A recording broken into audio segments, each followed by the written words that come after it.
배가 고파 쓰레기통을 뒤지던 저를 비웃던 그 아이와 50년 후 상견례에서 만났습니다. 이번에는 제 아들의 예비 장모로 말이죠. 여러분, 오늘 들려드릴 이야기는 정말 충격적입니다. 어린 시절 저를 가장 모욕했던 그 사람이 제 며느리 어머니가 된다면 어떻게 하시겠어요? 구독과 좋아요는 필수. 그럼 지금 바로 시작하겠습니다. 저는 올해 60세 장연화입니다. 어린 시절 제게는 평생 잊을 수 없는 한 사람이 있었습니다. 바로 송미란이라는 아이였어요. 그 아이는 제가 가장 수치스럽고 배고팠던 순간을 보고 손가락질하며 비웃었습니다. 제가 어릴 때는 정말 가난했어요. 아버지는 일찍 돌아가셨고 어머니 혼자서 남매를 키우시느라 얼마나 고생이 많으셨는지 모릅니다. 그때는 먹을 것이 없어서 종종 시장 뒤편 쓰레기통을 뒤져야 했어요. 상인들이 버린 시든 채소나 조금 상한 과일이라도 건질 수 있으면 그날은 정말 운이 좋은 날이었죠.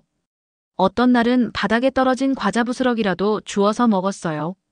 흙이 묻어서 모래알이 씹혔지만 배가 고파서 뱉지 못하고 계속 씹었던 정말 슬픈 어린 시절이었습니다. 그런데 제가 가장 기억하고 싶지 않은 그날이 있어요. 평소처럼 시장 뒤편에서 먹을 만한 것을 찾고 있었는데 갑자기 키득거리는 웃음소리가 들렸습니다. 돌아보니 제 또래 여자아이 4~5명이 저를 보고 있었어요. 그 중에서도 특히 깔끔하게 차려입은 한 아이가 앞장서서 저를 가리키며 말했습니다. 야, 얘들아, 저기 좀 봐. 빨간 원피스 입은 애가 쓰레기 뒤지고 있어. 순간 온몸이 얼어붙는 것 같았어요. 제 얼굴은 불같이 달아올랐고 다리에 힘이 풀려서 그 자리에 주저앉을 뻔했습니다. 진짜 지저분하다. 어떻게 저런 걸 먹어? 우리 엄마한테 말해서 어른들한테 알려야겠다. 아이들의 말은 날카로운 칼처럼 제 마음을 찔렀어요. 그 중에서도 가장 앞장서서 저를 조롱하던 그 아이가 바로 송미란이었습니다. 저는 그 자리에서 도망치듯 뛰어나왔어요. 눈물이 쏟아져서 앞이 보이지도 않았습니다. 집에 돌아와서는 이불을 뒤집어 쓰고 하루 종일 울었어요. 왜 나만 이렇게 살아야 할까? 왜 나는 남들처럼 당당하게 살 수 없을까? 하지만 그 아픈 경험이 저에게는 전환점이 되었어요. 며칠 동안 울기만 하던 저는 어느 순간 이를 악물고 다짐했습니다. 언젠가는 꼭 성공해서 누구도 나를 무시하지 못하게 하겠다.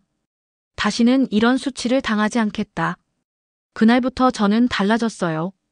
방과 후에는 동네 중국집에서 그릇 닦기를 도와주며 용돈을 벌었습니다. 그런데 그 중국집에서 일하면서 뜻밖의 재능을 발견했어요. 바로 음식 만들기에 대한 감각이었죠. 사장 아저씨가 바빠서 간단한 볶음 요리를 맡겨주시곤 했는데 제가 만든 음식을 먹어본 손님들이 이거 누가 만든 거야? 정말 맛있네 하고 물어보시더라고요. 연화야, 너는 진짜 요리에 소질이 있다. 나보다 훨씬 잘하는구나. 그 말씀을 들었을 때 얼마나 기뻤는지 모릅니다. 태어나서 처음으로 누군가에게 칭찬받는다는 느낌이었어요. 그때부터 요리가 제 꿈이 되었습니다. 하지만 현실은 만만하지 않았어요. 고등학교를 졸업해도 가난한 집 딸이 할 수 있는 일은 많지 않았어요. 그렇게 20대 중반이 되도록 똑같은 일상의 반복이었습니다. 그때 남편과 결혼했지만 행복은 오래가지 않았습니다. 아이가 클수록 생활비는 더 많이 들었고 남편의 월급만으로는 턱없이 부족했어요. 그래서 제가 집에서 반찬 장사를 시작했습니다. 새벽 4시에 일어나서 밥을 짓고 반찬을 만들어서 남편이 출근할 때 동료들 목까지 함께 가져가게 했어요. 입소문이 나면서 주문이 점점 늘어났지만 남편은 제가 바빠지는 것을 좋게 보지 않았어요. 남편과의 갈등은 점점 깊어졌고 결국 그는 술을 마시기 시작했어요. 결정적인 사건이 일어났습니다. 어느 날 밤 남편이 술에 취해서 아들에게 소리를 지르기 시작한 거예요. 그 순간 저는 이성을 잃었습니다.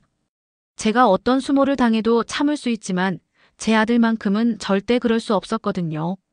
더 이상은 이렇게 살 수 없어요. 미안하지만 당신과는 여기서 끝내야 할 것 같아요. 그렇게 저는 갓 3살이 된 아들과 함께 홀로 살기를 시작했습니다. 새벽 3시에 일어나서 반찬을 만들고 낮에는 아들을 돌보고 밤에는 다음날 메뉴를 준비하고 잠도 제대로 못 자면서 버텼어요. 그런데 신기하게도 간절한 마음으로 만든 음식일수록 사람들이 더 좋아했어요. 주문이 점점 늘어나면서 저는 작은 식당을 차릴 용기를 냈습니다. 그렇게 몇 년이 지나자 제 식당은 동네에서 소문난 맛집이 되었어요. 멀리서도 제 음식을 먹으러 오는 사람들이 생겼고, 심지어 유명한 음식 평론가들도 찾아오기 시작했습니다. 이 집 요리는 정말 특별해요. 맛뿐만 아니라 마음까지 따뜻해지는 느낌이에요. 그런 칭찬들을 들으면서 저는 더 큰 꿈을 꾸기 시작했어요. 서울로 진출해서 더 많은 사람들에게 제 음식을 선보이고 싶었습니다. 서울에서의 성공은 그야말로 놀라웠어요.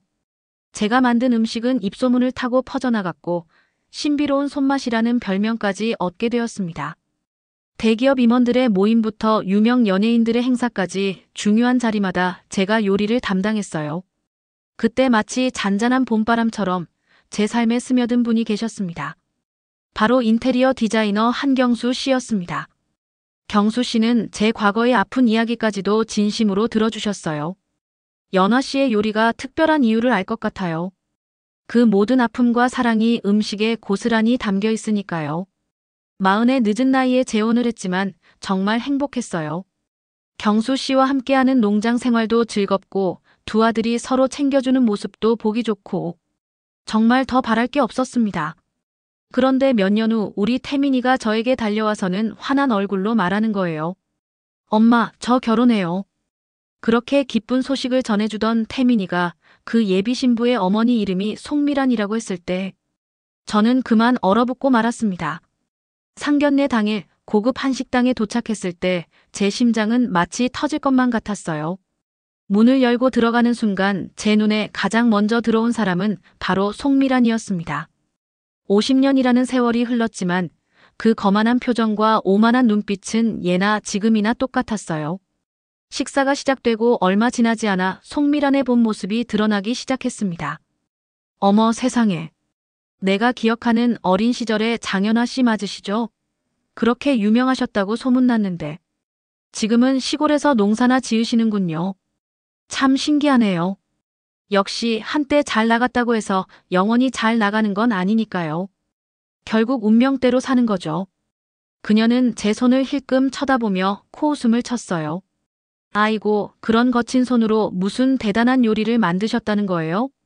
하지만 진짜 문제는 그 다음이었어요. 송미라는 저뿐만 아니라 제 사랑하는 가족들까지 모독하기 시작했습니다. 우리 딸이 어디를 가도 부족할 것이 없는 아이인데 아무리 사랑이라지만 집안 배경도 봐야 하는 거 아닌가요? 그 순간 제 참을성의 한계가 왔습니다. 저는 천천히 일어났습니다. 송미란 씨, 50년 전에도 그랬고 지금도 여전히 그러시는군요. 다른 사람을 깎아내림으로써 자신을 높이려고 하는 그 나쁜 습관 말이에요. 저는 지금껏 누구의 눈치도 보지 않고 제 삶의 모든 순간을 후회 없이 살아왔습니다. 가난했을 때도 성공했을 때도 그리고 지금 이렇게 소박하게 살 때도 마찬가지예요. 당신은 50년 전 어린 시절 쓰레기통을 뒤지는 저를 보고 더러운 아이가 쓰레기를 먹는다고 손가락질하며 비웃었죠. 그것도 모자라서 친구들과 함께 저를 괴롭히기까지 하면서 그때도 지금도 당신은 변한 게 없어요. 진정한 성공은 남을 짓밟고 올라서는 것이 아니라 타인의 삶을 이해하는 데서 오는 것입니다. 이곳은 제 아들의 행복을 축복하는 소중한 자리입니다. 당신의 편견과 오만함이 이 자리를 더럽히는 것을 더는 용납할 수 없어요. 그리고 마지막으로 송미란을 향해 똑바로 쳐다보며 말했어요. 송미란 씨, 진정한 요리는 마음으로 만드는 거예요. 50년 동안 남을 무시하며 사신 당신이 만든 음식에는 어떤 마음이 들어있을까요? 그리고 저는 당당하게 자리를 떠났어요. 식당을 나온 후 태민이가 제게 달려와서 말했어요. 엄마, 정말 멋있으셨어요. 우리 예비 며느리도 엄마 편이에요. 그 일이 있은 후 몇 년이 흘렸습니다. 그런데 얼마 전 뜻밖의 일이 일어났습니다. 평소와 같이 텃밭에서 일하고 있는데 대문을 두드리는 소리가 들렸어요. 문을 열어보니 거기에는 처음에 알아볼 수 없을 정도로 초라해진 송미란이 서 있었어요. 한때 오만했던 그 눈에서는 이제 절망과 후회만이 보였습니다. 사돈, 정말 미안해요. 용서해줘요. 내가 정말 어리석었습니다. 저는 그녀의 어깨에 조용히 손을 얹었어요. 송미란 씨, 일어나세요. 이제는 다 잊었어요. 저녁 같이 드실까요? 그날 저녁 저는 송미란과 함께 소박한 식사를 준비했어요. 갓 수확한 무로 만든 된장찌개, 싱싱한 깻잎에 직접 담근 쌈장을 올린 쌈밥. 송미란은 한 숟갈 떠먹더니 눈물을 흘리기 시작했어요. 맛있어요. 정말 맛있어요. 이제 저는 확신합니다. 진정한 완벽한 맛이란 화려한 재료나 뛰어난 기술에서 나오는 것이 아니라 바로 용서와 이해, 그리고 사랑에서 나오는 것이라는 거요. 50년 동안 제 가슴에 박혀있던 가시 같은 아픔이 결국은 가장 아름다운 꽃을 피워낸 것입니다. 여러분도 혹시 누군가에게 상처받아 아직도 아파하고 계시다면 용서해보세요. 상대를 위해서가 아니라 바로 여러분 자신을 위해서 말이에요. 용서는 약한 사람이 하는 것이 아닙니다.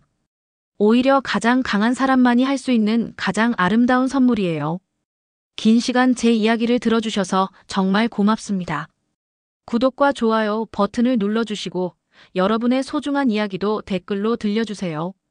여러분 모두의 삶이 사랑과 용서로 가득한 완벽한 맛이 되기를 진심으로 기원합니다.